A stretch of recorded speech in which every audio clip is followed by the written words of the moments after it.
Olá, está no ar mais uma edição do programa Soberania em Debate, uma iniciativa do movimento SOS Brasil Soberano, que é composto pela FICEND, Federação Interestadual de Sindicatos de Engenheiros, e pelo SENGE-Rio, Sindicato dos Engenheiros no Estado do Rio de Janeiro. O tema desta edição é Ciência, Tecnologia e Soberania Nacional, e convidamos os seguintes debatedores. Guilherme Estrela, que é geólogo, que chefiou a equipe que descobriu o pré-sal brasileiro. Formado pela Universidade Federal do Rio de Janeiro, ingressou na Petrobras em 1965 e foi diretor de exploração e produção da empresa. Foi gerente de exploração da Braspetro no Iraque. Faz parte do Conselho do Comitê de Dirigentes de Centros de Pesquisa e Desenvolvimento da Associação de Empresas Petrolíferas Estatais na América Latina e também é conselheiro do Clube de Engenharia. Bem-vindo. Luiz Antônio Elias, economista com especialização em gestão da cooperação técnica internacional, foi secretário de Desenvolvimento Tecnológico e Inovação e secretário executivo do Ministério de Ciência e Tecnologia. É pesquisador aposentado do Instituto Nacional de Propriedade Industrial. Foi coordenador geral dos comitês gestores de fundos setoriais. Exerceu também as atividades de chefe do Departamento de Governo do BNDES. Bem-vindo. Muito obrigada pela presença de vocês.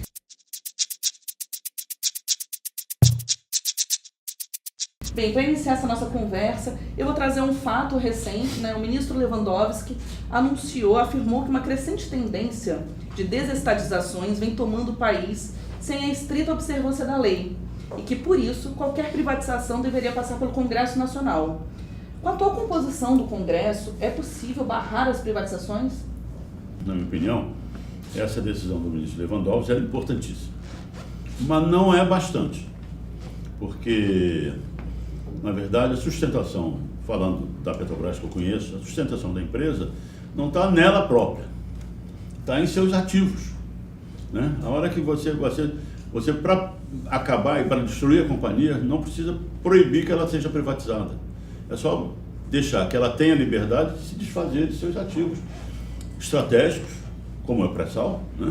Se você enfraquece a companhia, você não só tira vendendo os campos do pré-sal, você tira os campos mais produtores da empresa, aqueles que têm a vida mais longa para atingir os 25 anos, e você vai ficar com alguns campos que certamente não serão suficientes para dar a sustentabilidade financeira da companhia e permitir que a empresa cumpra a sua missão de promotora do desenvolvimento nacional, uma das principais promotoras do desenvolvimento nacional, científico e tecnológico, já está entendendo? Então, resumindo, a decisão do ministro Lewandowski foi importante, mas incompleta. Não basta só, repito, dar ao Congresso a autorização, o poder de vetar ou não, ou conceder ao governo a privatização da empresa. É preciso também que se proíba a empresa de vender seus ativos. Porque na minha opinião, hoje a empresa já corre riscos de médio e longo prazo no que respeita à sustentabilidade financeira da sua própria existência, como empresa, não só uma empresa petrolífera, mas como uma empresa comprometida com o desenvolvimento nacional, e principalmente em ciência e tecnologia. Obrigada. E para você, Elias? Eu vou retomar. Bom, primeiro eu queria agradecer o convite. Desculpa, eu não agradeci também. Eu agradeço então em meu nome, em nome da Estrela, tanto à Federação dos Engenheiros quanto ao Sindicato dos Engenheiros, e a oportunidade desse debate. Eu acho que ele é central diante de todas as questões que nós estamos assistindo por esse governo estabelecido, que na verdade é um governo de um golpe e que está desmontando todo o alicerce construído ao longo dos anos na questão da realidade brasileira, especialmente no tocante ao patamar industrial, a questão das nossas empresas, ao olhar sobre ciência e tecnologia, ao olhar sobre saúde, ao olhar sobre educação.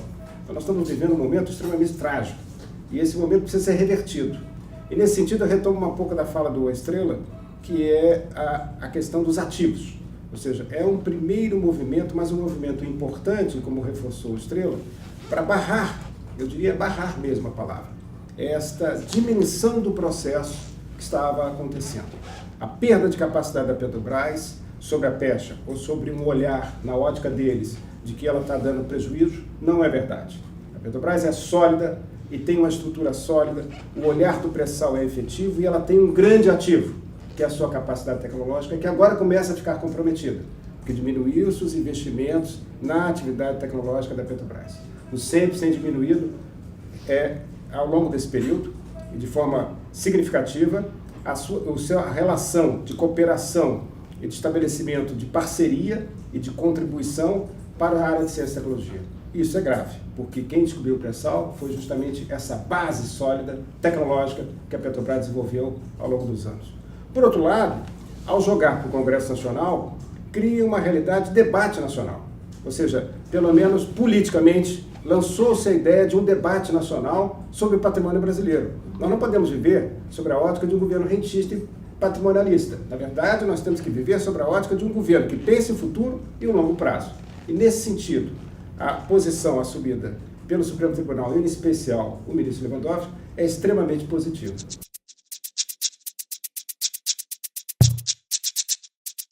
Uma coisa importante, né, foi a diminuição da obrigação do percentual de conteúdo nacional. Isso impacta diretamente ao desenvolvimento científico e tecnológico brasileiro.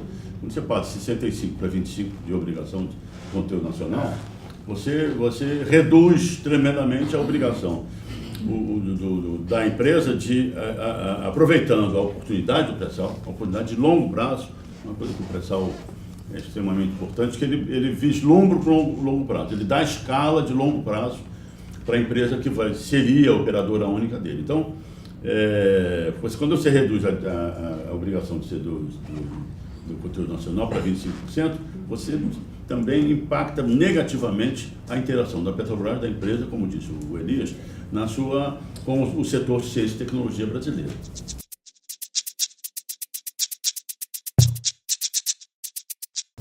Pegando um gancho, então, já que você já falou, citou a política de conteúdo local, como os outros países regulam seu protecionismo e de que forma a política de conteúdo local também está articulada com a indústria 4.0, que promove uma grande mudança nas nossas relações? Bem, essa é uma pergunta extremamente abrangente, porque o advento da revolução industrial chamada 4.0, ele terá um impacto gigantesco nos processos produtivos, né? Então, a questão tecnológica tem que ser tratada pela humanidade como um todo, que nós estamos 7,3 bilhões de habitantes, com 2 bilhões de habitantes pobres ou subnutridos, com fome, né?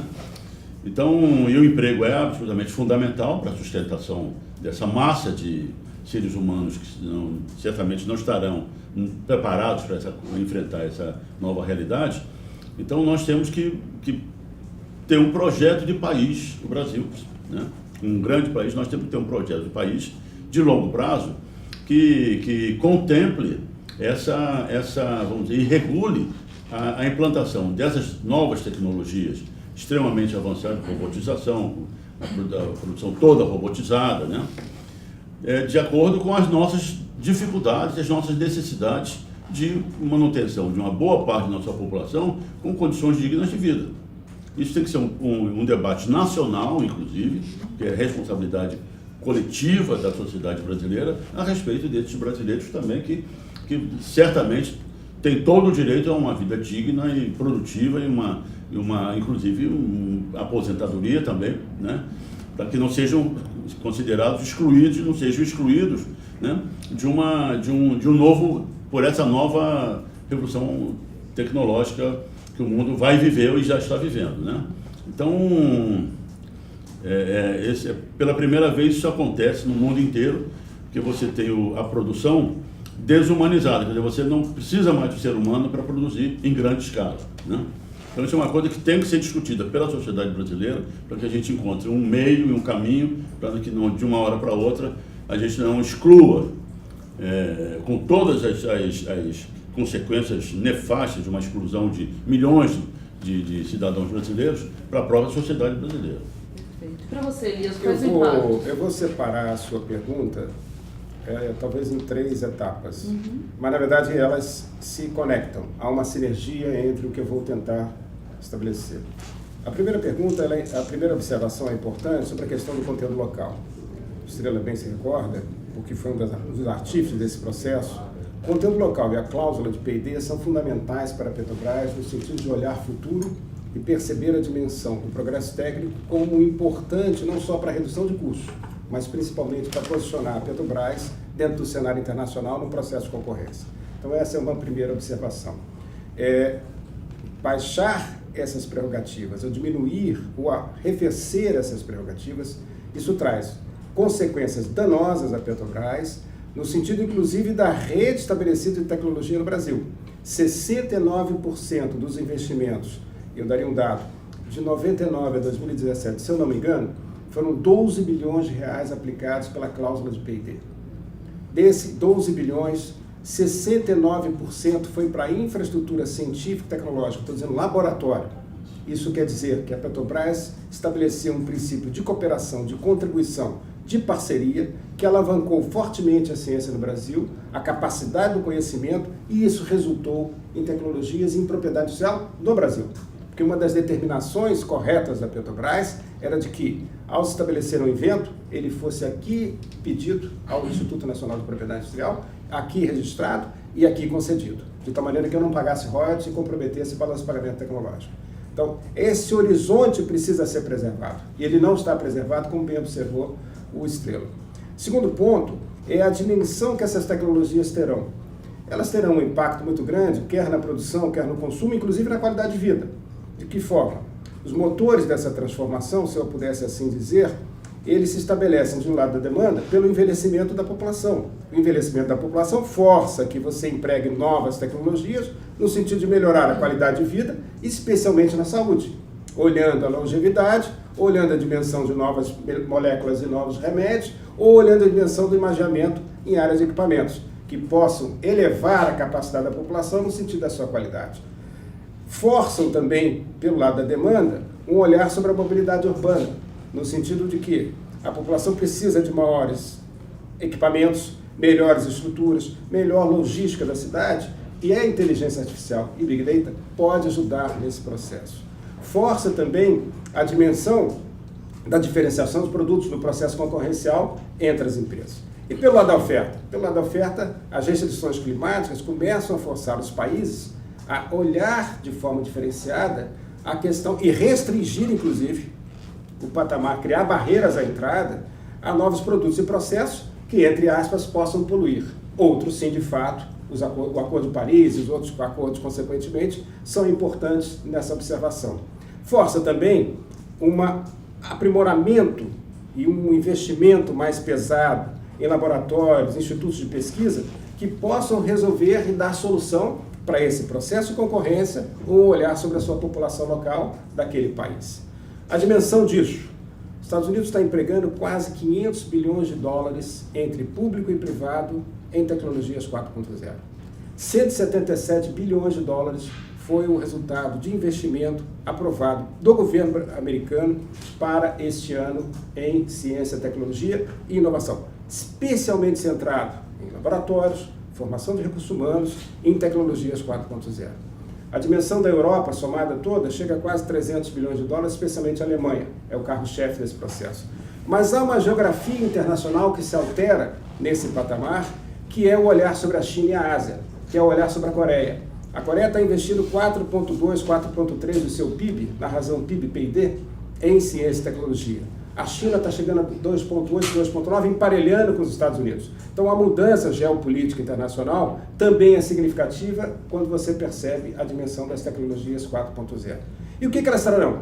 Um processo de concorrência mais elevado, diminuição dos custos, aumento de produtividade, mas principalmente uma brecha tecnológica enorme, aquilo que a CEPAL chama das assimetrias entre os países. Essa assimetria causa o quê? Aquilo que o Estrela bem observou. A necessidade dos países regularem e, principalmente, a necessidade dos países terem, dentro da tecnologia, o interesse público, o interesse social. Há que vingar um processo de que o emprego dessas tecnologias é extremamente benéfico. No entanto, não pode se diminuir o emprego como vai ser colocado. O perfil do emprego precisa permanecer, mas com essas tecnologias de robotização, customização, aumento da manufatura, procedimentos mais efetivos na área de equipamentos, isso pode trazer como consequência a um país com uma desigualdade tão grande como o Brasil, a sérios problemas. Então é preciso estabelecer um princípio da regulação. A terceira perna desse processo é o Estado. Então o Estado tem que entrar. Que modelo de país queremos ao olhar a implementação desse processo? O modelo de país necessariamente tem que ter conteúdo local, que todos os países internacionais empregam. Basta entrar nas leis internacionais e verificar como eles se posicionam diante desta dimensão. Um olhar sobre a questão da efetividade dessas tecnologias, não só para a população, mas também para as áreas das empresas no princípio concorrencial, mas que aqui estejam estabelecidas, e um olhar sobre o processo de regulação. Este é um tripé necessário que deve ser compartilhado e sinérgico. No entanto, ele deve ser absoluto na realidade do Estado, para que ele possa, de certa forma, dimensionar o horizonte e o planejamento estratégico que assim desejamos. Isso foi construído lá atrás. Essa linha horizontal foi construída lá atrás, no governo Lula e Dilma, e está sendo desmontada agora.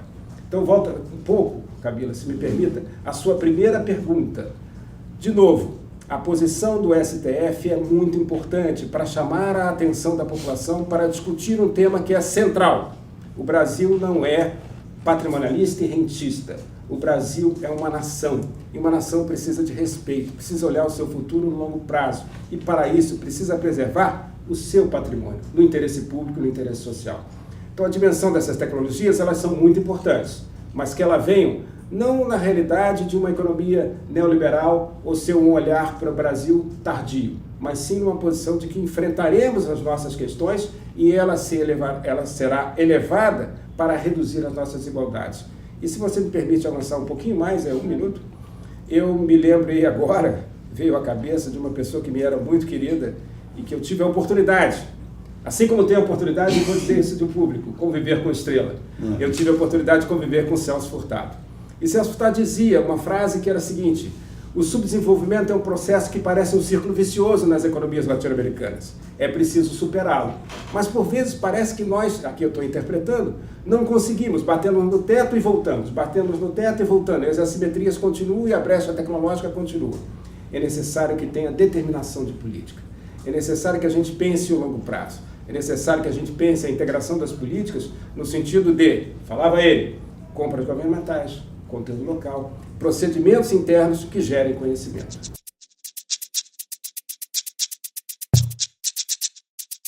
Obrigada. Se me permite, eu vou também pegar o gancho do Elias, né? Um ponto importantíssimo também, que foi citado pelo Elias, é a empresa privada brasileira. A empresa privada genuinamente brasileira, né? Nós tínhamos na condição de 88 a diferenciação entre uma empresa privada com acionistas brasileiros, controle brasileiro e centro de decisão no Brasil, e empresas instaladas no Brasil com centro de decisão no estrangeiro. Então, nesse aspecto que você está falando das tecnologias 4.0, é importante que a gente tenha também políticas de proteção à empresa nacional, inclusive de proteção contra a compra de empresas privadas nacionais por empresas estrangeiras. Agora mesmo, há algum tempo atrás, essa figura que é presidente dos Estados Unidos proibiu a venda de uma empresa norte-americana por uma empresa chinesa.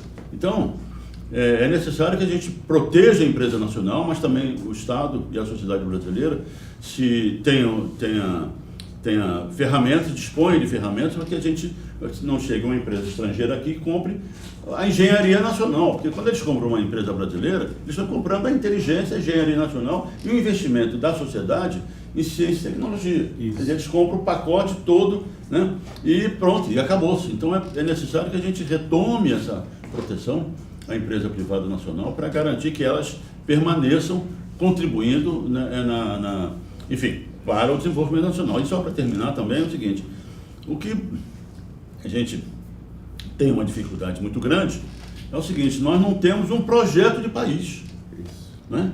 É absolutamente importante que nós tenhamos uma proposta de projeto de país que seja discutida pela sociedade, pelo cidadão brasileiro, que a gente saiba como é que nós vamos construir uma nação soberana, independente, justa, igualitária, né, ao longo do século XXI. E nisso tudo tem que estar a proteção do mercado brasileiro, que é importantíssimo. Nós temos um mercado, nós somos a 9ª economia do mundo, em termos de consumo de energia por habitante, ocupamos o 70º lugar no mundo. Quer dizer, nós não consumimos energia.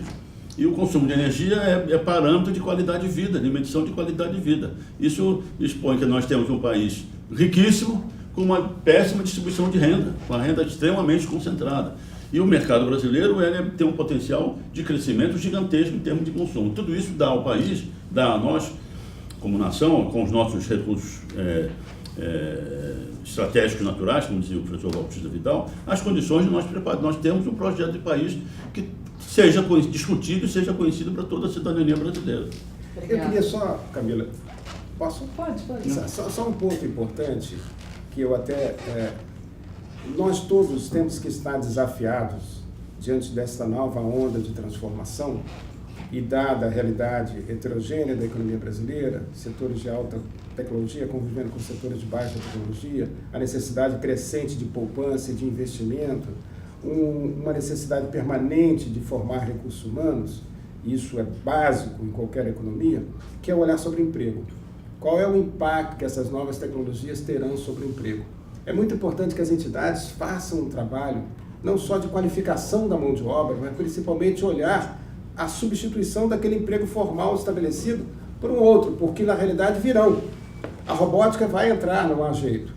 As questões das manufaturas vão se alterar, o processo de customização vai acontecer, inteligência artificial e Big Data vai entrar pesadamente. Então há um impacto forte, inclusive foi medido isso de forma muito precisa pelo Instituto de Economia da UFRJ e pelo Instituto de Economia da Unicamp, encomendado pela Confederação Nacional da Indústria, que é um olhar para 2027. Até que ponto e como chegaremos enquanto indústria em 2027 e que procedimentos deveríamos adotar dentro desse chamado ecossistema de ciência, tecnologia e indústria no Brasil para enfrentar essa questão.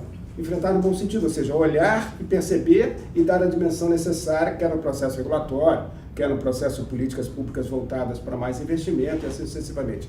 Mas há uma questão do emprego. Esta é uma preocupação que deve estar no radar de todos. As tecnologias estão chegando e não dá para a gente simplesmente dizer que vamos substituir um engenheiro para ser motorista de Uber, não diminuindo em nenhum momento a importância da pessoa que buscou aquele serviço para ser o seu ganha-pão, o seu dia a dia.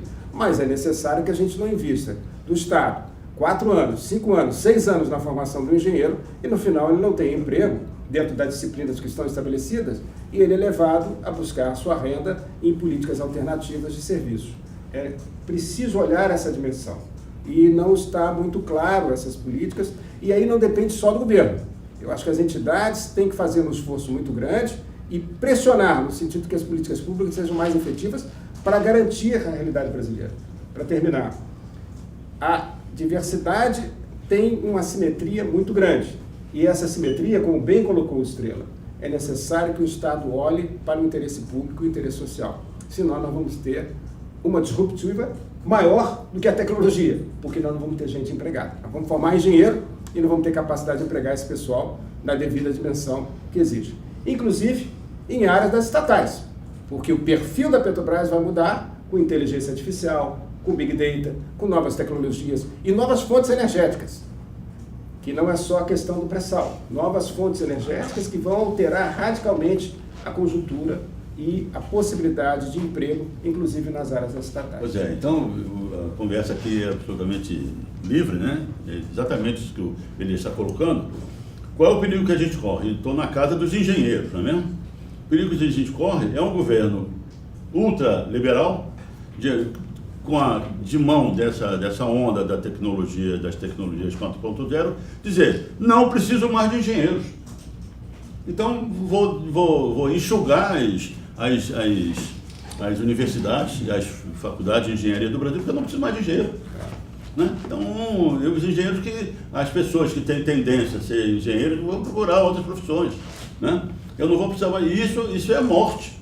Isso representa a entrega e a destruição da soberania nacional, da inteligência e da ciência e tecnologia brasileira. Muito obrigada.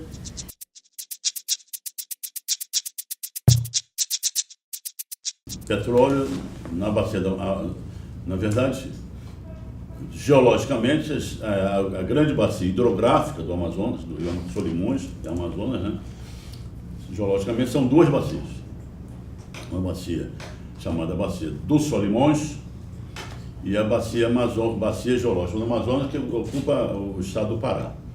Né? Na Bacia dos Solimões, nós temos um campo lá, que aliás é um exemplo de produção de petróleo em áreas extremamente sensíveis do ponto de vista ambiental, em plena floresta amazônica, que é a área de Urucu, em que a empresa, como eu disse, realiza um trabalho absolutamente extraordinário em termos de equilíbrio entre uma atividade industrial poluente, como e perigosa em termos operacionais, como é petróleo e gás natural. Então, o que os geólogos chamam de sistema petrolífero está ocorrendo na bacia, ocorreu e ocorre na bacia dos Solimões, né? Então, isso, agora, é uma bacia com atividade exploratória extremamente dispendiosa, né? Porque, pela própria presença da floresta amazônica, a gente vê que as coisas não são fáceis de explorar, mas de qualquer maneira o sistema petrolífero está lá presente com o Urucu, já que tem mais de 20 anos. Vai para 20, 25 anos, né? Produzindo um petróleo da melhor qualidade e gás, né? Toda a área equatorial brasileira até o Ceará é abastecida com GLP produzido em Urucu. Interessante, né? Muito bem. Então, a bacia do Amazonas, propriamente dito, que está no estado do Pará, ela teve aquela descoberta de Nova Olinda, que os jovens aqui certamente não se lembram, né? Mas em que houve a descoberta de um campo de petróleo, de uma acumulação de petróleo, mas que não era comercial. E até hoje a bacia não tem respondido positivamente aos esforços de investimento exploratório. O que quer dizer que, eventualmente, a gente possa estar lidando com uma bacia em que o sistema petrolífero não tenha ocorrido, não esteja atuante. Então, é uma bacia vamos dizer, de risco exploratório muito mais elevado do que a bacia dos Solimões.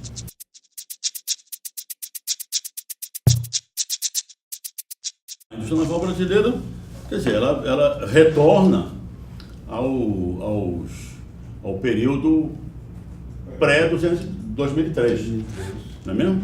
Então, a indústria naval brasileira acabou.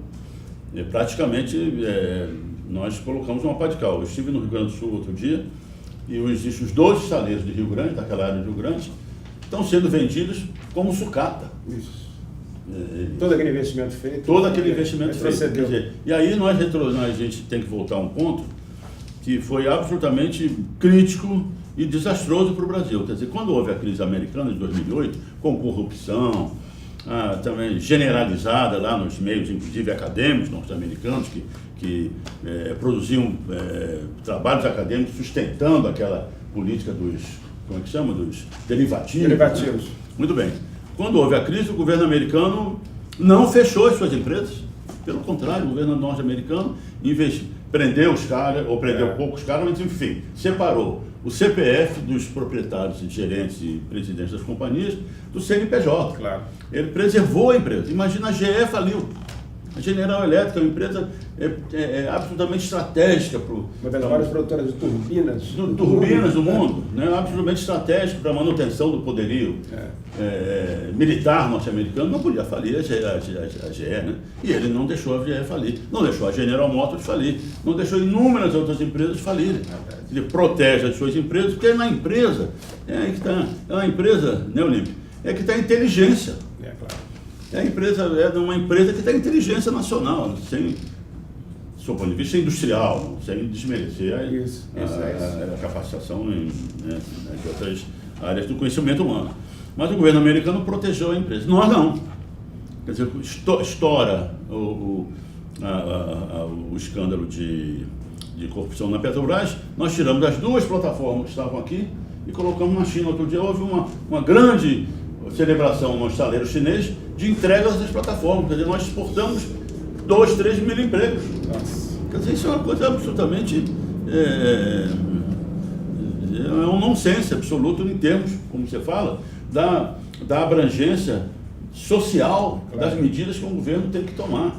Antes de mais nada, ele não pode ser só na parte econômica e financeira, ele tem que preceder medidas econômicas e financeiras de uma visão social para ver o impacto que da sua decisão vai causar em empregos e, enfim, na sociedade como um todo, né? E não fizemos isso, tá entendendo? Então, e aí entra o conteúdo nacional, quer dizer, a hora que você diminui para 25, aí mesmo você libera inteiramente a responsabilidade de uma empresa estrangeira, né? Produzindo petróleo no Brasil, com o crescimento industrial brasileiro. Com a interação, com a cooperação. Com a cooperação e com tudo. Ainda que, como o Elias falou, tem o percentual lá de investimento. A cláusula de P&D. A cláusula de P&D e tudo mais, mas a gente sabe que chega na tecnologia de ponta mesmo, o camarada vai buscar, vai alimentar o seu centro de pesquisa. E não, né, cumprindo a cláusula de P&D, mas limitada naquelas tecnologias mais avançadas ou mais, enfim, que permitem um avanço maior na sua atividade industrial, né? Isso.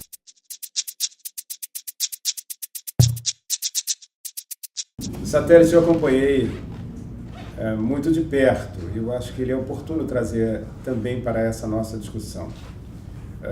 Havia uma proposição, tanto no governo Dilma quanto no governo Lula, de que deveríamos olhar o horizonte pensando os setores críticos e estratégicos para o desenvolvimento brasileiro. Evidentemente, a área espacial é central em qualquer país, porque ela não envolve só você colocar um satélite que ele possa gerar comunicação para uma TV a cabo ou comunicação para um sistema de operação básico. É muito mais do que isso. Envolve necessariamente segurança, porque envolve um tratamento nas fronteiras, envolve um olhar sobre a questão da dimensão de um continente que é o Brasil, com mais determinação e precisão. O Brasil ocupava esta posição alugando pontos orbitais ou espaços orbitais em outros satélites, às vezes até privados. Era necessário, portanto, e nisso as Forças Armadas tinham muito claro, que o Brasil tivesse um sistema espacial robusto e um satélite geoestacionário que pudesse dar as informações precisas para que a área de soberania brasileira fosse preservada. E assim foi feito. Mas teve um ponto muito importante na dimensão desse acordo com os franceses, que foi a questão da transferência de tecnologia. Ou seja, era também importante, tanto pelo olhar do presidente Lula quanto do presidente Dilma, e a determinação que deu aos seus ministros, a nós como os técnicos, era de que acordo de transferência de tecnologia é central. Só estabeleceremos um princípio básico de formação de recursos humanos se tivermos acesso ao conteúdo tecnológico. E se aqui pudéssemos desenvolver posteriormente. E hoje tem um acordo bem estruturado e bem montado. No entanto, ele está sendo redefinido, o que é um absurdo. 2, esse acordo também está com uma preocupação enorme por parte dos institutos que são parceiros nesse processo. E aí cito o caso do Instituto Nacional de Pesquisas Espaciais. Em 2017, os dados que eu possuo, em 2018 deve ter agravado pela Emenda Constitucional 95, a chamada PEC do fim do mundo, ele teve uma queda de 67% nos seus recursos. 67% subentende que ele teve que parar os seus laboratórios, ele teve que parar as suas parcerias, e especialmente na área espacial, ele também teve que diminuir muito a sua capacidade. A Agência Espacial Brasileira, responsável por coordenar o processo do acordo, teve um movimento de retrocesso na capacidade orçamentária e, portanto, na capacidade de impulsionar também as cadeias que ela se determina, de quase 50%. Ou seja, ela ficou, na verdade, para a sua manutenção e manutenção das coisas básicas que ela vinha estabelecendo. Se eu olhar também, nesse sentido, a diminuição que ocorreu, tanto na FINEP, quanto a diminuição que ocorreu no CNPq, que são órgãos antigos subordinados ao Ministério da Ciência e Tecnologia, nós temos a dimensão do atraso na área espacial. Ou seja, há um compromisso de formar recursos humanos dentro do programa de transferência de tecnologia. Ele está prejudicado. Há um compromisso de avançar nas cadeias brasileiras em imageamento, na parte óptica, que o Brasil tem uma excelência na parte óptica no setor espacial. Ele está comprometido. Há um olhar sobre a questão de construção de laboratórios e assimilar essa transferência de tecnologia, que não é pequena, ela é bastante robusta, ela está comprometida. Então, isso compromete o princípio da soberania. Isso compromete o princípio de que o Brasil, mais uma vez, tem um ponto importante e avança, mas tem um retrocesso muito grande. E eu acho, se eu posso fazer um pequeno paralelo, que o Lewandowski também olhasse isso, fazendo aqui um pouco da analogia. Ou seja, olhasse e impedisse que houvesse retrocesso também em áreas críticas e sensíveis para o desenvolvimento brasileiro, porque isso traz como consequência uma perda de capacidade direta do interesse público, do interesse social. Deixa eu... Pode comentar. Eu trabalhei boa parte no centro de pesquisa, né? Isso. E nós tínhamos uma expressão lá muito interessante. Desenvolvimento tecnológico é você subir uma escala rolante pela parte de descida. Pela parte de descida, é isso. Se você parar, você desce. Se você parar, você desce. Não adianta você não... A falta de investimento, que você colocou também, não representa só uma diminuição da nossa enfim, do nosso processo de desenvolvimento tecnológico. Significa um retrocesso. Se você parar, você desce. É o pau de sebo, que antigamente era o pau de sebo, modernamente é a escada rolante. Tem uma questão, Camila Estrela, você vai se lembrar bem disso, que além dessa questão da defesa, além da questão de você ter um mapa das fronteiras e ter um satélite brasileiro, tinha uma questão de inclusão social, que era o avanço da banda larga no Brasil. Fora ele se aprisionar dentre as operadoras e, na verdade, uma expansão que lhe cobra. Na verdade, a ideia era a inclusão de um processo que não chega na fronteira, dificilmente chega no interior. E quando chega, chega caro. Não chega o telefone mais fixo, se vocês perceberem. Chega só o telefone celular, porque o sobrepreço no telefone celular é muito mais elevado. E, portanto, a diminuição do custo da operadora é muito mais efetivo, mas isso impacta direto no bolso da população.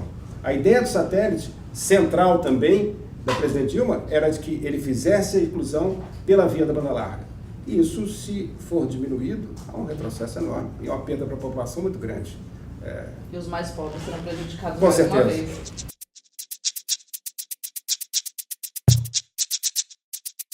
E nesse cenário de retirada de direitos, de desmonte da ciência e tecnologia, qual é o impacto do fim do Ministério da Ciência e Tecnologia? Esse é um ponto muito importante. O Ministério, quando foi criado, lá atrás, na época de Severo Gomes e Renato Archer, que foi o primeiro-ministro, que tinha uma visão do Estado, que era, eu preciso ter...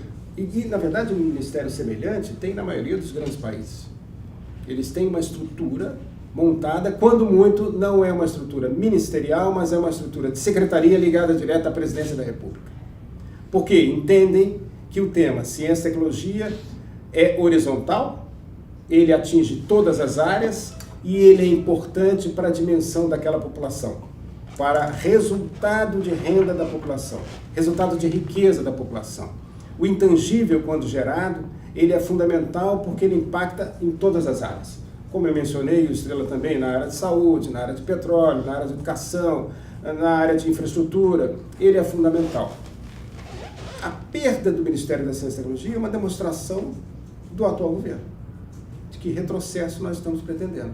De novo, nós voltamos a um regime patrimonialista e rentista, vendendo os ativos que nos foram caro construir. A população tem que entender isto. E a perda do Ministério da Ciência e Tecnologia e a sua junção com comunicação levou também uma perda drástica, violenta, à área orçamentária. E a disputa se torna em duas pastas legítimas, a comunicação e a ciência e tecnologia. E, na verdade, hoje, quem prevalece é a comunicação, porque no Congresso Nacional eu tenho uma posição de bancada muito mais forte para a área de radiodifusão, radiotelefonia, expansão da comunicação via esses meios, do que necessariamente eu olhar para um laboratório que eventualmente não vai me dar voto. A rádio dá voto. E aí, na verdade, a discussão fica enviesada. É preciso retomar o Ministério da Ciência e Tecnologia nas suas prerrogativas. Isso coloca um horizonte para o país. Isso, na verdade, determina para um governo que ele tem, sim, uma função e que ele tem uma importância no desenvolvimento. A perda do Ministério, mais ainda, ela desmontou as políticas. O CNPq hoje, para vocês terem uma ideia, o CNPq na nossa época vinha operando com quase 3 bilhões de reais. entre o período Lula e o período Dilma. O CNPq hoje está operando com quase 600 bilhões de reais. Isso quer dizer que todas as bolsas de iniciação científica, todas as bolsas de formação, todas as bolsas para as universidades, a cooperação do CNPq mais forte que existia com a CAPES está comprometido. Por quê? Eu não tenho um ministério, embora eu tenha uma estrutura que abraçou comunicação com ciência e tecnologia, mas ele fica a baixa dimensão dele dentro dessa estrutura toda. Então, a perda do ministério é uma briga muito grande da sociedade brasileira pelo progresso da ciência, por todos aqueles que pensam o futuro do país, no sentido de que o próximo governo entenda a necessidade de que isso não é só mais uma estrutura de custo. Isso, na verdade, é um olhar para o futuro do Brasil numa estrutura de investimento e num horizonte positivo de colocar o Brasil nesse cenário internacional, nessa geopolítica internacional, com mais capacidade, que é pensar no intangível e pensar na população brasileira.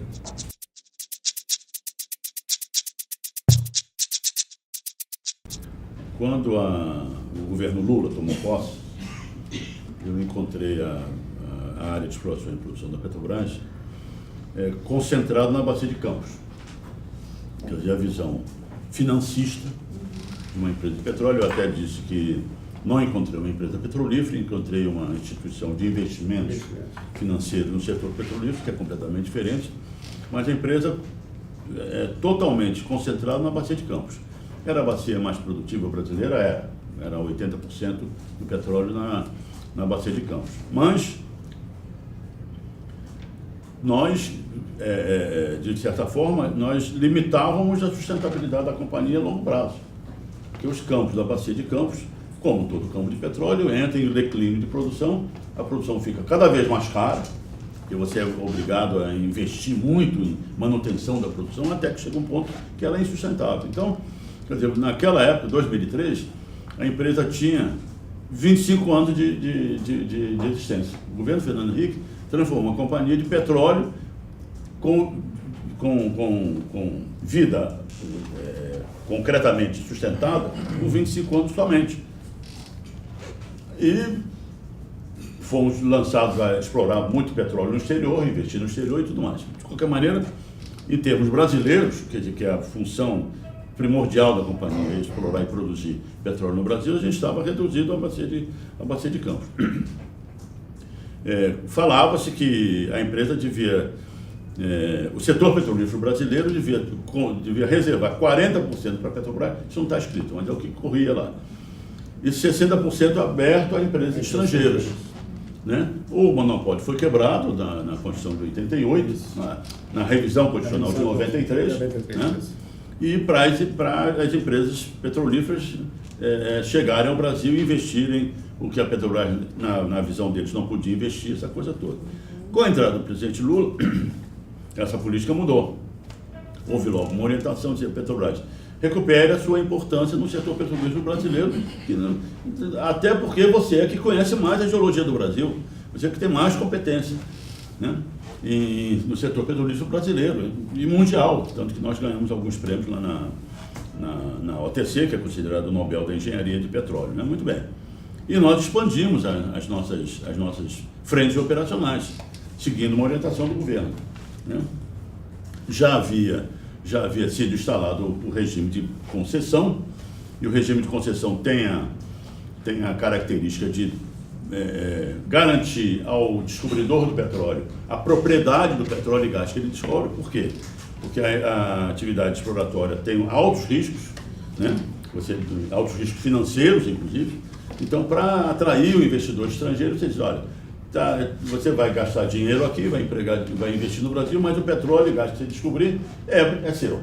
Mas, com essa expansão que nós tiramos as sondas da Bacia de Campos, né, na Bacia de Santos, que era uma bacia que estava abandonada, estava com os blocos de concessão já concedidos a Petrobras, inclusive, as empresas estrangeiras, mas estava abandonada, não tinha, as empresas simplesmente não queriam investir no Brasil. E, historicamente, de uma forma até inteligente, porque uma empresa estrangeira, por maior que ela seja, ela diz: bom, quem entende de petróleo no Brasil, de explorar e produzir petróleo no Brasil, é a Petrobras. Então eu vou segurar meu investimento ao máximo, né, até que a Petrobras descubra Petrobras descobrindo, a gente entra atrás. E foi isso que aconteceu. Os blocos do pré-sal estavam disponíveis e eles não investiram. Aliás, a Shell, que tinha um bloco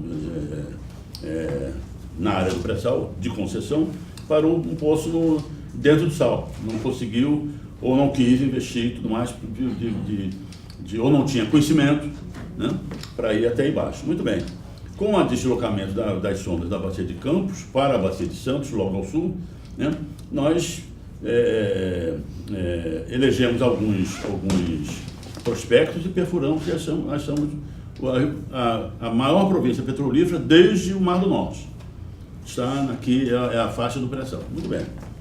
Essas empresas não investiram um cento na pesquisa, na atividade exploratória no pré-sal. Nem um cento, né?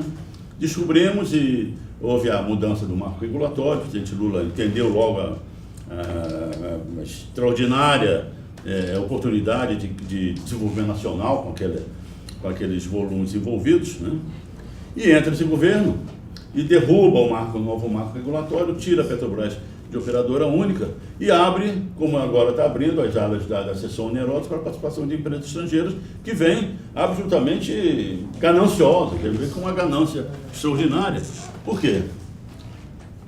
Por mais que se diga que as fontes alternativas serão preponderantes e tudo mais, tudo bem, mas durante o século XXI, petróleo e carvão é central. São as principais fontes de energia do mundo, né? Então, essas empresas não investiram, né?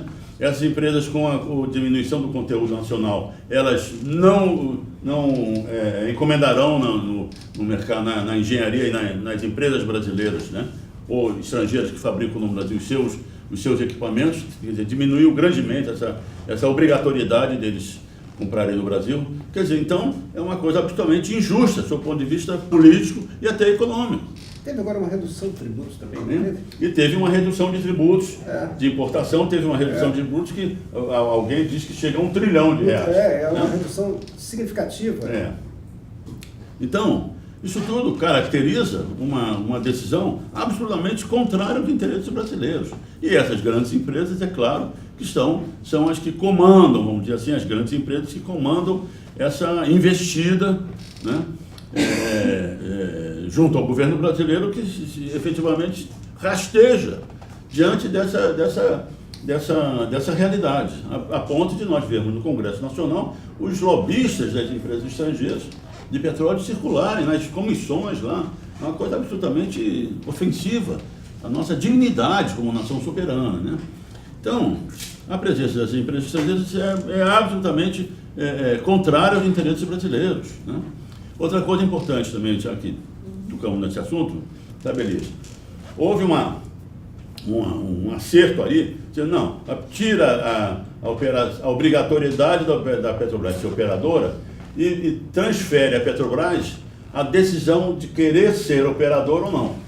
A Petrobras não tem esse direito. Não tem esse direito, A Petrobras não é dos seus empregados nem da sua diretoria. A Petrobras é do povo brasileiro. A Petrobras exerce uma função de política do Estado brasileiro. E o novo marco regulatório é uma política de Estado. A Petrobras não tem o direito a decisão da Petrobras ser operadora está dentro de um projeto de país, como você falou, desenvolvimento nacional, autonomia, né? Desenvolvimento nacional autônomo e não é independente, mas pelo menos autônomo. A Petrobras não tem o direito de dizer, não quero ser operadora. A Petrobras tem a obrigação, isso é uma lei, ela foi obrigada pela lei a cumprir, a ser operadora. Então, tudo isso, nesse contexto todo, as empresas estrangeiras que refletem apenas que essa balela, que o petróleo acabou, que não vai ser, isso aí absolutamente não corresponde à realidade, e a prova disso é o governo americano já com medidas no sentido de desregular ambientalmente a produção de carvão, né, da costa leste americana, principalmente, e até abrir a costa leste americana à exploração de petróleo e gás natural no mar, né? Então, é isso. Quer dizer, a presença dessas empresas é absolutamente contrária aos interesses nacionais atuais e estratégicos e de longo prazo, a ponto de o professor Berkovic, da USP, dizer, não, olha, esse pessoal está, na verdade, ele está exercendo um papel semelhante ao receptador, né? Porque é um governo ilegítimo, inconstitucional, que não tem o direito, e todos os atos desse governo são falhos, são nulos, por princípio, que é um governo ilegítimo. Né? Então, isso tudo tem que ser revertido. Deixa eu só pegar um ponto que ele está levantando e retomando a sua primeira pergunta, ou a pergunta lá atrás da questão da 4.0, que eu acho que também tem uma relação direta do que observou bem o Estrela agora. Esse novo olhar para as possibilidades de exploração, elas se dão offshore. Me corrija aí, Estrela, se eu estiver errado.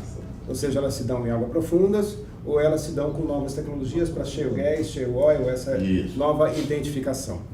Isto vai exigir necessariamente que eu tenha mais investimentos olhando a dimensão desse processo. As empresas não farão esse investimento no Brasil se não for a Petrobras. Esse olhar sobre as novas tecnologias não entrarão no país e em cascata nos institutos de pesquisa, nos laboratórios, se não for a Petrobras.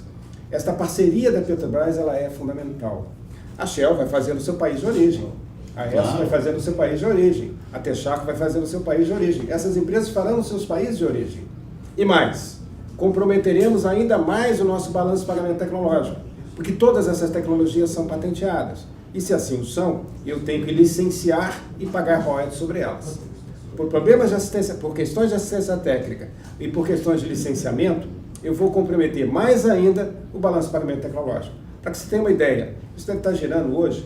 Os dados que eu tinha eram os dados até o início, até 2005, na verdade até 2005. Com a nova lei, chamada Harmonização das Leis Nacionais de Propriedade Industrial, que na verdade ela era um processo de acomodação desta geopolítica internacional no processo de concorrência entre as empresas, nós saímos de um patamar no balanço de pagamento tecnológico de algo em torno de 400, 500 milhões de dólares para quase 8 a 9 bilhões de dólares. Devemos estar muito mais do que isso hoje, em remessas para o exterior, no licenciamento de todas as operadoras aqui estabelecidas. Não é só a área de petróleo, em todos os procedimentos. Isso vai comprometer mais ainda, porque se há uma dimensão nova, que é para shale gas ou para águas profundas, nós temos a tecnologia de água profunda. Nós temos uma dimensão clara por investimentos daquilo que eu falei de 12 bilhões de reais ao longo desse período todo, no qual quem mais contribuiu com quase 90%, 92% ou 95% foi a Petrobras. Então, retirar esta dimensão, que o Estrela está chamando bem a atenção e eu, que a Petrobras não é só uma empresa, ela é uma instituição para o cenário brasileiro. Por quê? Ela pensa no futuro e ela impacta nas cadeias. Ela tem uma dimensão de impacto nas cadeias muito significativo. Então, perder essa oportunidade na verdade, o povo brasileiro está perdendo muito do seu patrimônio. Muito do seu patrimônio. Obrigada. Vou complementar. Claro. O importante que o Enes levantou é o seguinte: o pré-sal está em águas ultraprofundas. Ultraprofundas. Águas ultraprofundas são a última fronteira exploratória para petróleo em todo o planeta. Em todo o planeta, isso. E nós temos muito. Muito bem, mas ninguém tem tecnologia para águas profundas, para águas ultraprofundas.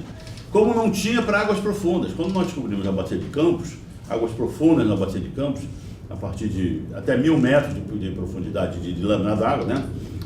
Não havia tecnologia no mundo disponível. Isso. Foi essa necessidade de aproveitarmos uma riqueza estratégica nacional que nos levou a um grande programa preparado no CENPE, PROCAP. Né? Isso. Tem que reconhecer a importância do superintendente da época, Zé Paulo Silveira. Zé Paulo Silveira, perfeito. Então, nós, diante da necessidade de desenvolvermos tecnologias para desenvolver aquela riqueza, para produzir as riquezas, nós dominamos a tecnologia de águas profundas. Ganhamos os prêmios da OTC, essa coisa toda. Aí descobrimos em águas ultraprofundas, né? E as empresas não tinham tecnologia, e nem têm tecnologia. Né? Tanto que eu acho que a Shell interrompeu o poço, porque não consegue baixar.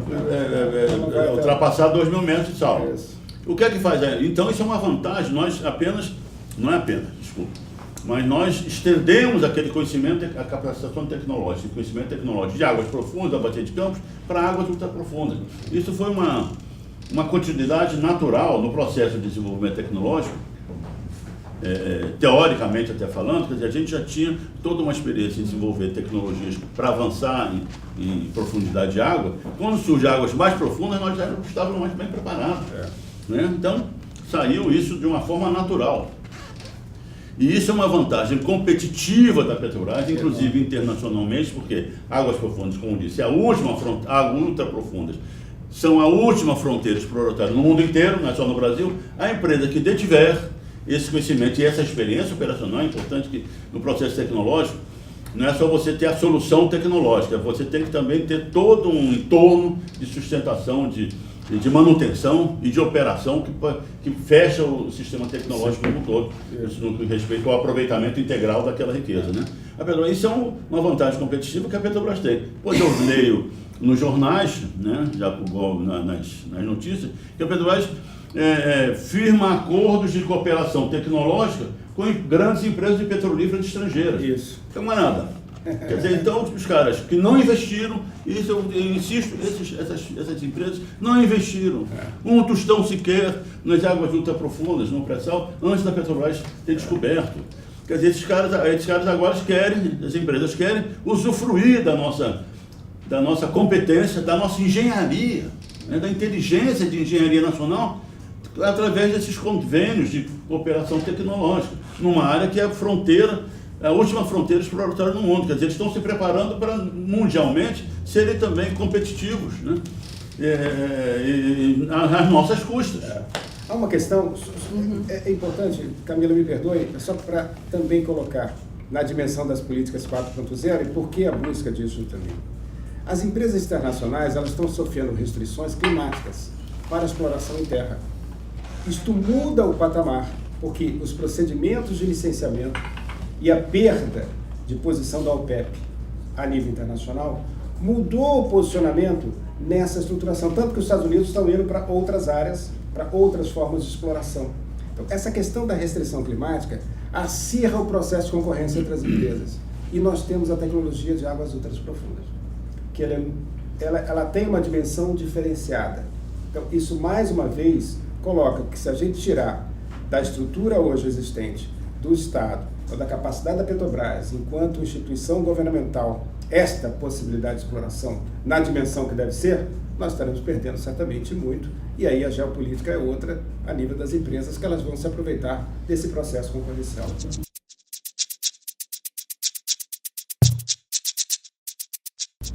Bom, sobre a base de Alcântara, importante essa pergunta,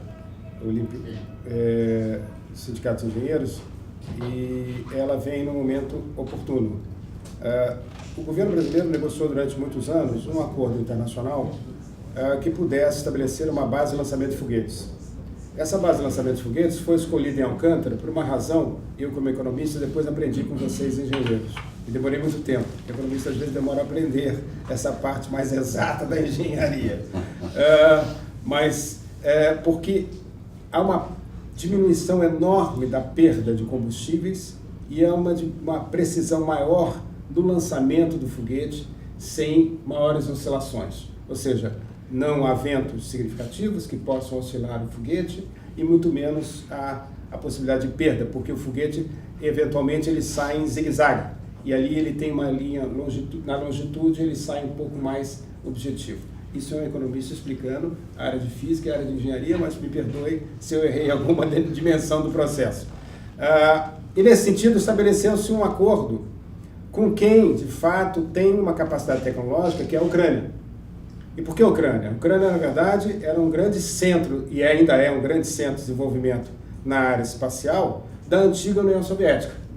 E se pretendia fazer, e eu diria até mais, eles, na questão de lançamento de foguetes, na pretensão que se tinha Alcântara, eles têm talvez uma tecnologia bastante avançada, similar, ou até em alguns pontos mais avançadas do que a Rússia hoje. Isso não foi à frente por uma série de razões que não cabe aqui ficar detalhando, porque não demoraríamos muito tempo. Por uma questão de recurso, por descontinuidade do projeto eventualmente, por atrasos, porque pela primeira vez um país do leste europeu estaria tropicalizando a sua tecnologia para a dimensão brasileira, com todo o problema de aquecimento do solo, problemas de temperatura, problemas de dimensão da parte toda física em si dos instrumentos que deveriam ser dimensionados, não por uma temperatura de abaixo de zero, e sim por uma temperatura de quase a 50 graus, que existe lá em Alcântara. Agora, o que eu sei é que existe... Bom, primeiro, o acordo foi denunciado, não sei o resultado dessa questão, porque é um acordo bilateral, envolve 2 países, até desmontar esse acordo eu acho mais difícil. Já se tinha mais da metade do processo de lançamento construído, ou seja, a base estava estruturada, a base do foguete, os alicerces gerais estavam sendo montados, um acordo muito forte com a aeronáutica. Agora se está negociando de novo com os Estados Unidos, em especial, talvez, se me parece, com a NASA. Talvez o olhar seja para implementar algo que tem na ENVAP, na Argentina, que é um acordo de longo prazo estabelecido com a NASA para lançamento de foguetes até numa base maior, numa dimensão maior do que estaria colocado em Alcântara, e isso está posto hoje.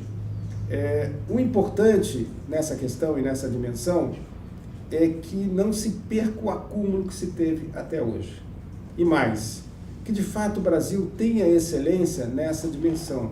Porque a aeronáutica se determina para uma questão também de que você consiga colocar em órbita satélites com uma característica, com uma realidade nacional. Isso não é só um desejo. Existe tecnologia e existe capacitação dentro de setores específicos, quer na área privada espacial, quer na área pública ou especialmente das Forças Armadas. Agora, recentemente, eu não sei como ficou, confesso, o acordo final.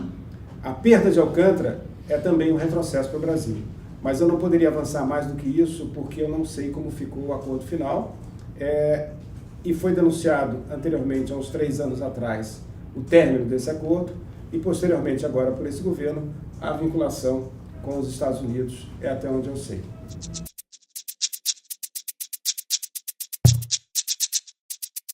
O Comperj está dentro de um todo, de um pacote de desinvestimento da companhia, da Petrobras, né?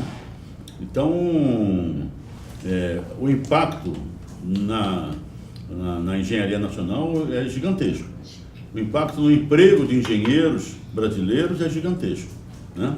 A gente está vendo aí pelas notícias nas redes que o governo ele tem a intenção de facilitar a entrada de engenheiros estrangeiros e o exercício da produção de engenheiros estrangeiros no Brasil. Né? Então veja só, você tem mundialmente, com a recessão, certamente uma disponibilidade de profissionais de engenharia gigantesca. Né? E se o Brasil entra nessa jogada, quer dizer, nós diminuímos a nossa atividade, né? Temos os últimos dados que eu tive acesso, parece que são mais de 5 mil engenheiros desempregados no Brasil, e aí ainda vamos permitir e facilitar e acelerar o processo de registro de engenheiros estrangeiros no Brasil. Quer dizer, o Comperj é um dos projetos. Você vai, como diz, no Rio Grande do Sul, os 12 estaleiros do Rio Grande estão sendo vendidos como sucata. E ali tinham 400, 500 engenheiros, dentre os 6 mil, 8 mil empregados, metalúrgicos e tudo mais, de construção naval, tinham uns 400, 500 engenheiros. Então nós estamos num processo, que eu estou dizendo, nós estamos num processo de degradação da engenharia nacional, da inteligência nacional aplicada à engenharia, e pegando o gancho da 4ª revolução industrial, né? 4.0, não é mesmo? Isso aí vai ser um desastre se nós não tivermos um plano de país. Como disse o Elias, que tem a visão social e a estratégia brasileira durante o século XXI, nós vamos entrar num beco sem saída de submissão e escravidão mesmo à inteligência estrangeira.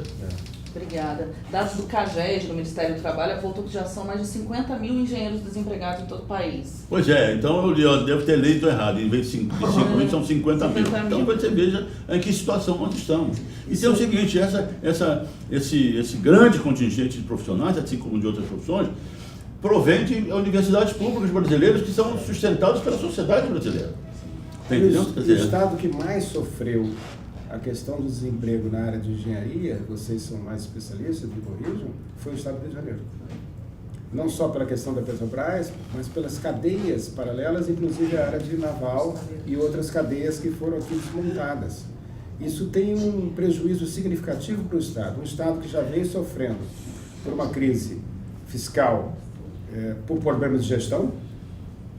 Não é problema da população, o Estado tem várias oportunidades para crescer. E ainda sofre mais ainda com o desemprego crescente por toda essa questão que ocorreu, quer com a Petrobras, quer com a indústria naval, quer com a indústria do turismo, e assim sucessivamente, mas isso é um outro patamar. Estou preocupado aqui na observação de que o Estado que mais sofreu nessa questão do desemprego é o Estado do Rio de Janeiro.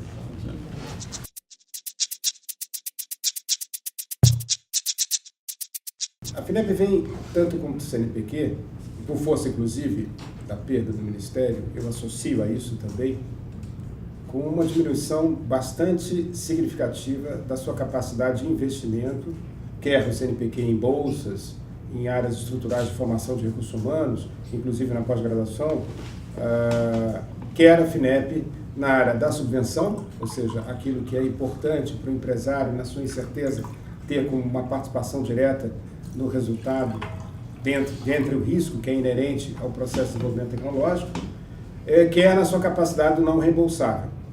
Isto tem uma perda muito grande para todo o sistema que se procurou construir no Brasil ao longo desse período. Esta perda está se tornando irreparável, porque a dimensão dos projetos que tiveram estabelecidos e que foram estruturados à época do governo Lula e do governo Dilma estão sendo completamente estruturados agora.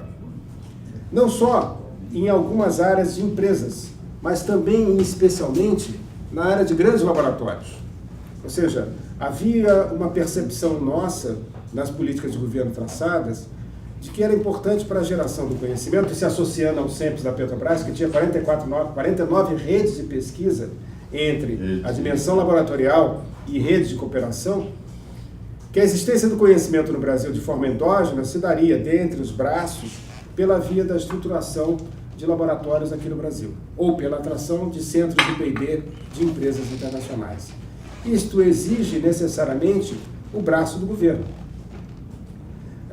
Como coloquei de forma muito ampla e muito rápida anteriormente, todos os países estão apostando na formação de recursos humanos diante desse processo disruptivo. Todos os países centrais estão apostando especificamente na dimensão da sua infraestrutura de laboratórios. Para quê? Para gerar conhecimento de forma interna. Então, a perda de capacidade da FINEP e a perda de capacidade do CNPq, e eu associo também a diminuição dos processos e recursos dentro da CAPES, trarão consequências muito pesadas para o sistema de ciência e tecnologia. É preciso um olhar mais efetivo e não só explicar ao Congresso Nacional. Na verdade, preciso ter uma política pública que dê dimensão, de novo, a essa questão estrutural, sem o que nós vamos retroceder e muito. A possibilidade de investimentos que tínhamos, a efetividade, melhor dizendo, de investimentos que tínhamos em 2013, 2012, 2013, no total do sistema, entre CNPq e FINEP, era de quase 13 bilhões, 12 bilhões e pouco de reais. Agora, a realidade nos mostra que teremos, quando muito, 2,5 bilhões de reais.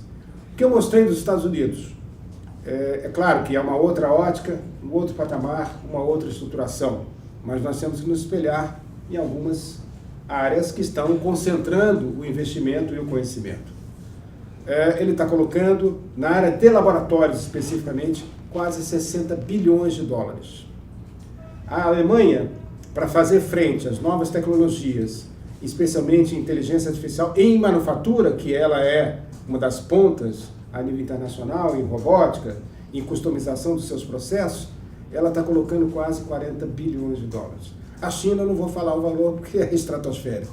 Ou seja, estes países estão percebendo que sem gerar conhecimento, estar na fronteira, eu não vou conseguir acompanhar o processo. E aí é um detalhe. O crescimento demográfico da população, a capacidade de absorver esta mão de obra no mercado formal, o outro lado, que é a disruptiva, que cria um risco de oportunidade para o emprego formal e a não capacidade de geração de conhecimento. Nós estamos vivendo um ciclo vicioso muito ruim para o país. Nós estamos retrocedendo naquilo que deveríamos estar avançando, que é mais rico: educação e ciência, tecnologia e conhecimento endógeno. Perdendo isso, nós perdemos uma base estrutural do nosso processo de desenvolvimento. Podemos ter a dimensão da infraestrutura, o motor da infraestrutura é muito importante, o motor e o olhar sobre a exploração dos recursos naturais é muito importante, mas se não tiver a base da formação de recursos humanos e o olhar da educação mais claro, e aí eu não vou mencionar a educação desde a primeira infância, e um olhar sobre conhecimento, sobre a parte endógena, nós certamente vamos, de novo, comprometer o balanço de pagamento, pagar mais royalties para o exterior, ter as empresas internacionais aqui estabelecidas, levando os recursos básicos que a gente tem. Ou, quando muito, a nossa pauta de exportação retrocedeu. O que era antes, e que nós começávamos a exportar manufatura já estabelecida com princípio e valor agregado, nós estamos voltando a exportar, de novo, ou melhor, na composição, o que mais pesa, de novo, é a soja in natura e o ferro bruto, ou a área de petróleo não refinado. De novo, nós estamos voltando a um patamar anterior de uma economia especializada em mineração e em recursos naturais. Extrativista. Nós temos que, na verdade, avançar nisso. Não quer dizer que na área de commodities não tenha tecnologia, tem muito. Mas retroceder na base do fomento é muito ruim. Só para terminar, eu acrescentaria um outro dado. Durante todo o sistema, dado o impulso que teve o governo federal, especialmente, de novo, o governo Lula e o governo Dilma, nós conseguimos estruturar e forçar com que os estados impulsionassem as suas fundações de amparo à pesquisa. Hoje, todas essas fundações, à exceção de São Paulo, porque está na Constituição de São Paulo, estabelecido claramente, e aí o Judiciário é partícipe em ajudar que o Estado de São Paulo não retroceda, os órgãos de controle são partícipes em ajudar que o Estado de São Paulo não retroceda, ele está bancando a FAPESP nos seus recursos e continuam num patamar elevado. Todas as outras fundações enfrentam dificuldade. E para que você tenha uma ideia do valor que isso chegou, do tamanho que isso chegou, em termos de capacidade de investimento. Em 2013 e 2014, época que eu saí do Ministério, elas giravam em torno de 2,5 a 2,6 bilhões de reais. É um dinheiro bastante significativo. A FAPERJ, aqui no Rio de Janeiro, girava em torno de 400, 450 milhões de reais. A FAPEMIG girava em torno de 400 milhões de reais. A FAPEAN, do Amazonas, 300 milhões de reais. Então, isso é importante para integrar o Brasil entre políticas públicas, no setor horizontal, estabelecendo o princípio transversal da ciência e tecnologia, e a base, os pilares, quer na formação de recursos humanos, na área de pós-graduação, em laboratórios, quer em laboratórios. Isso está se perdendo. Então, a perda da FINEP perde o protagonismo. A perda do CNPq perde esse protagonismo. E a perda das fundações de amparo à pesquisa desestrutura o sistema.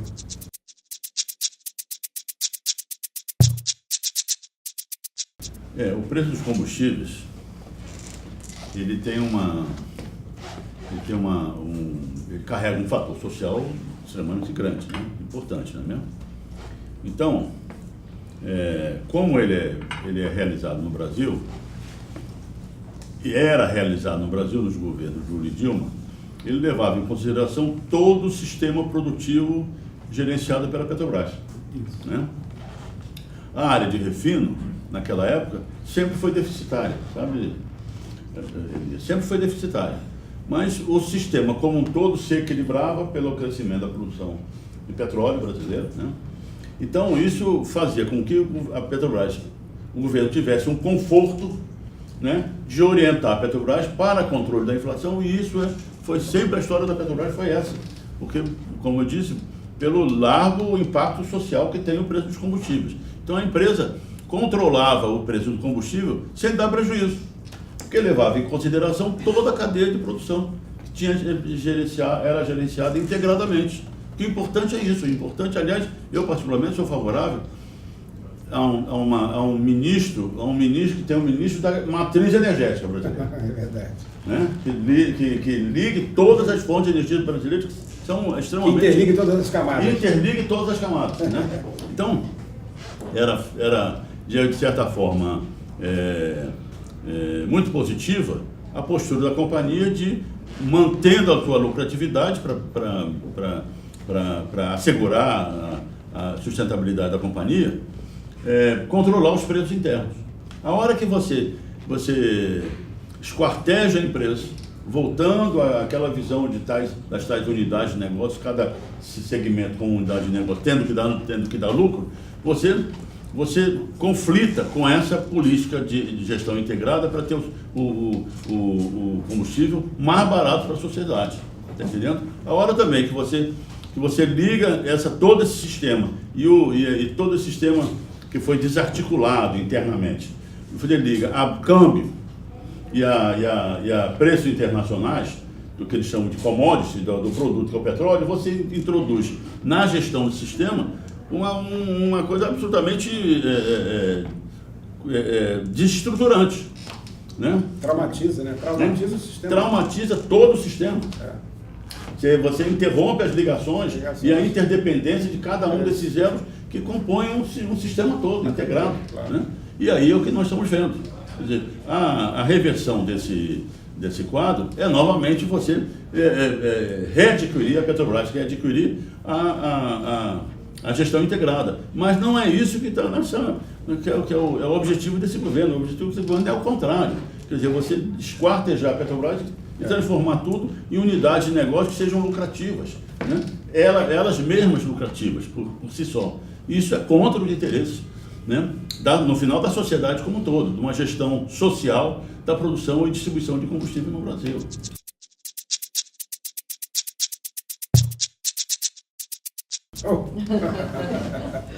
Bom, Olímpio, a gente estava esperando que você não dissesse. Quero ouvir. Essa é uma boa pergunta. Eu não sou cientista político, mas vou dar um pouco as minhas observações com relação a essa questão. A formação da sociedade brasileira ela é muito diversa na sua estruturação enquanto um olhar de futuro.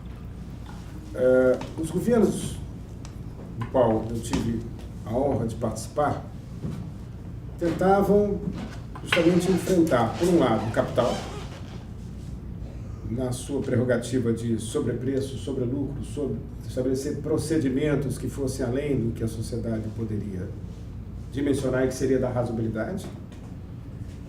E, por outro lado, identificar políticas sociais que fizessem um processo de ascensão da população e melhoria da sua renda e da sua estabilidade. E isso eu acho que foi conseguido. Eu acho que a gente conseguiu, a duras penas, mudar uma face da realidade brasileira, não só, e foi muito importante, os 40 milhões de brasileiros que foram incluídos no emprego formal e que tiveram renda, Bolsa Família e tudo mais. Mas tem um detalhe, que não é um detalhe, é um ponto muito importante dessa variável e muito criticada por vários cientistas e por pessoas especialmente ligadas ao meio rural, que era a questão da reforma agrária. Então, esse é um ponto que ficou ainda na sua dimensão por ser tratado. Um outro dado é a radicalidade do processo educacional. Se nós avançamos, não avançamos o suficiente para dar garantias. Houve a ascensão, mas ainda faltava um passo além, que era trazer a criança desde a primeira infância para adquirir de fato a sua prerrogativa de cidadão. Este lado não seria construído em 10 anos, em 12 anos, ele demora um tempo maior. Mas foram plantadas, eu acho, que pontas e alicerces para mudar aquilo que é bem caracterizado em Casagrande Senzala, por Darcy Ribeiro e por outros tantos autores brasileiros, Caio Prado Júnior, Celso Furtado, que é esta oligarquia rentista e essa oligarquia patrimonialista. Eu acho, Olímpio, e aqui jogando para a discussão, porque eu não posso fazer além disto, porque seria avançar muito, tem uma questão fundiária que precisa ser resolvida, porque a terra não é só uma questão de produtividade, a terra é uma questão de sobrevivência das pessoas do campo e de assentamento de uma população rural que precisa necessariamente se voltar para o seu lado de emprego e serviço numa proporção diferenciada desta, que é um processo de concentração muito grande em grandes latifúndios. Isso é a mão do Estado. O outro é a dimensão da educação. radicalizar a educação em todo o seu princípio, nos leva a ser cidadãos e nos leva a conquistar políticas. Só dessa forma é que nós chegaremos a um estágio um pouco mais elevado, rompendo esse processo oligárquico em que a concentração de renda no Brasil, 1 ou 2%, concentram mais de 60% da renda brasileira. 1 ou 2% concentram mais do que todas as propriedades existentes no Brasil. Isso tem que mudar. Mas isso só muda com conquistas. Isso não muda com uma posição do Estado olhando políticas. E a conquista se dá pela formação da sociedade e pela radicalidade de algumas políticas, dentre elas a questão fundiária. Porque a questão fundiária, ela atinge o processo patrimonial.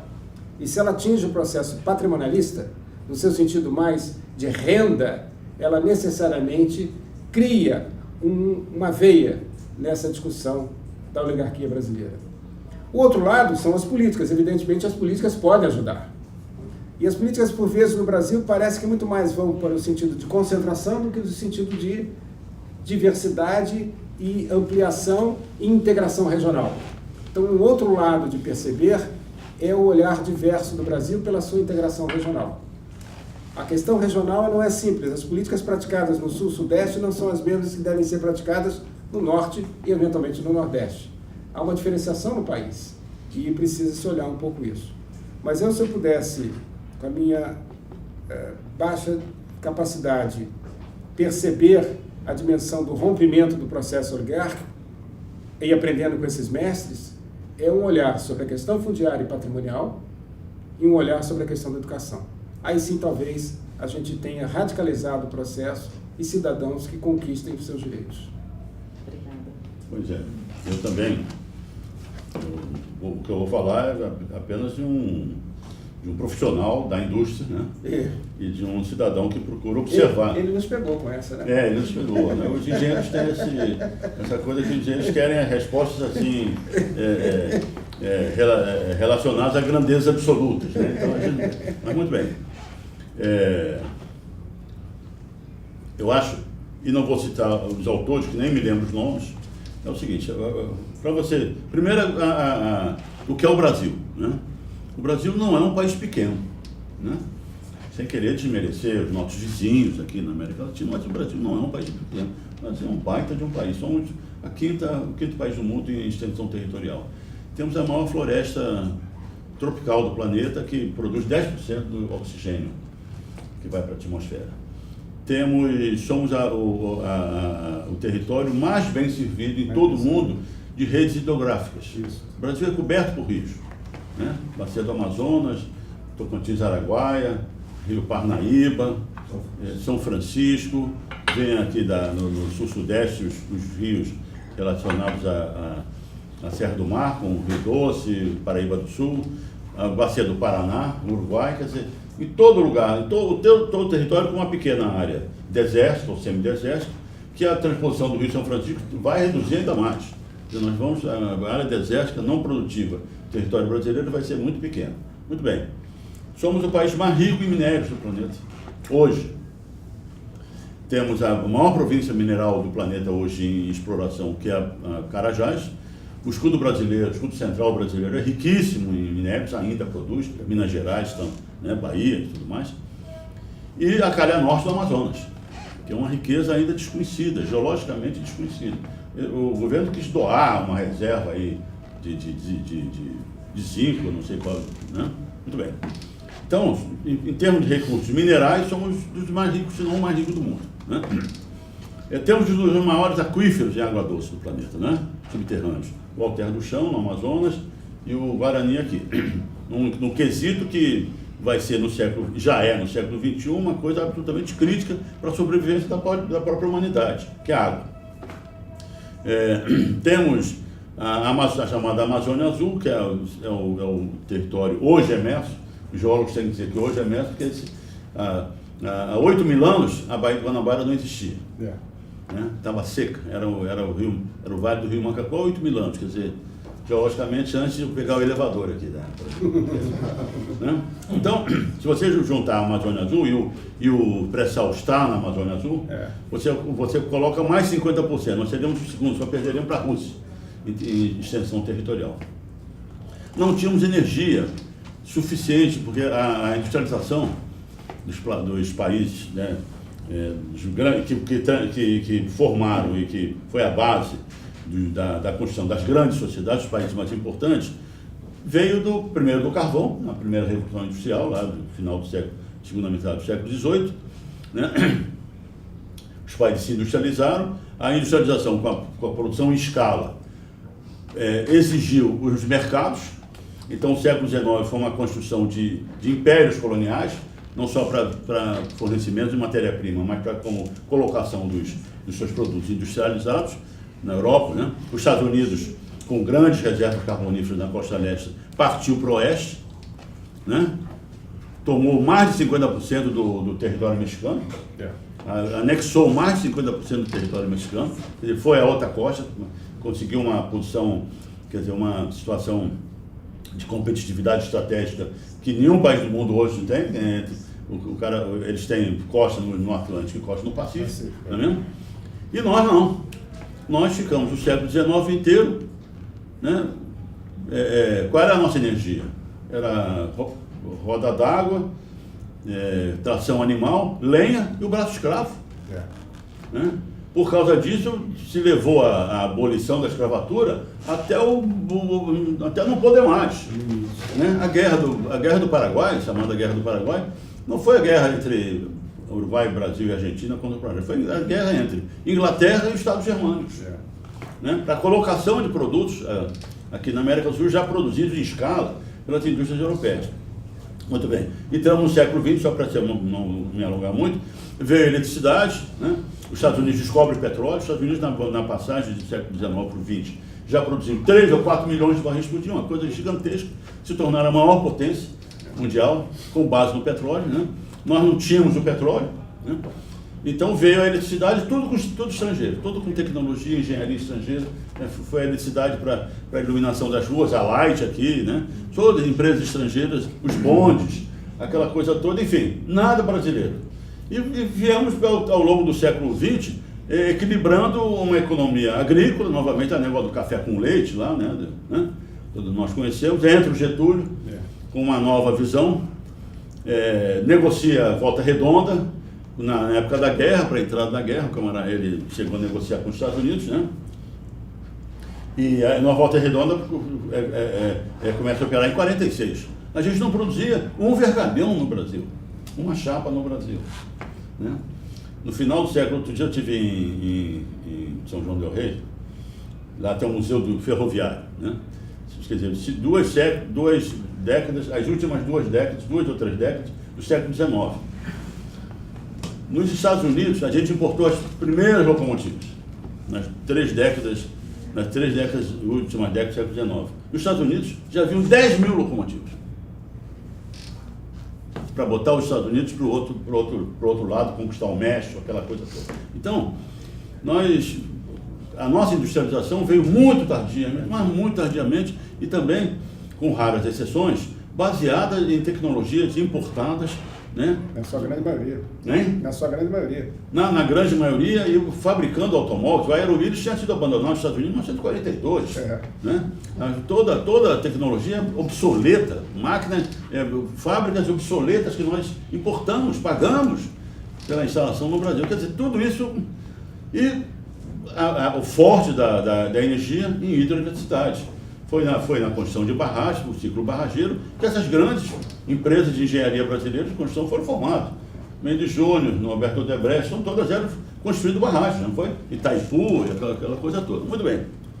Mas não tínhamos, quer dizer, a hidroeletricidade, eu falo isso com muito cuidado para não ofender os profissionais da hidroeletricidade. A hidroeletricidade é espetacular, mas é literalmente sujeita à chuva de trovoadas, né? Quer dizer, com 2 anos de seco, a gente derruba a economia brasileira. Então, não tínhamos petróleo. Chega o pré-sal. O pré-sal chega e encaixa nesse Lego, como disse o outro, nesse gigantesco Lego, encaixa a última peça e nos dá todas as condições de fazer um projeto de país.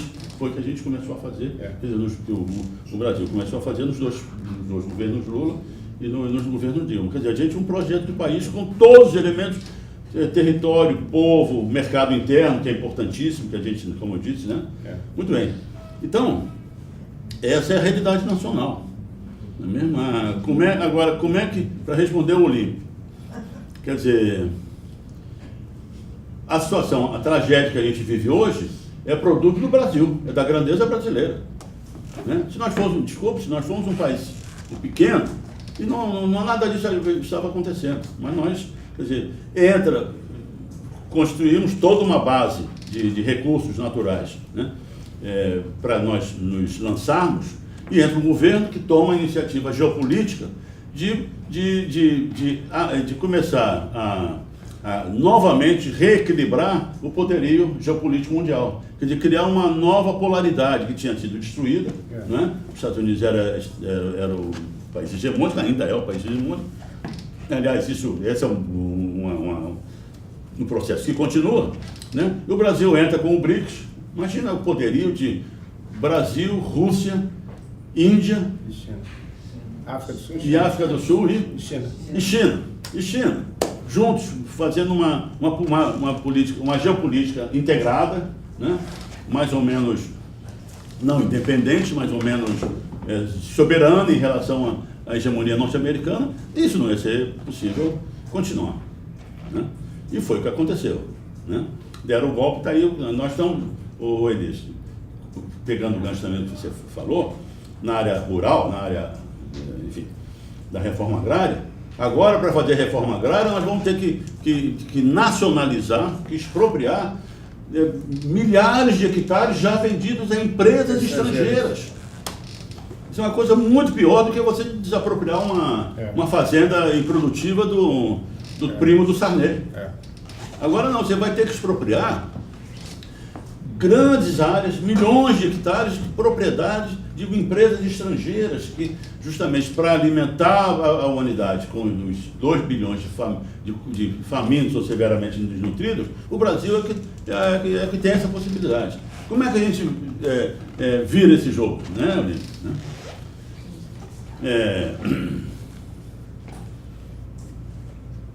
Primeiro com eleições livres.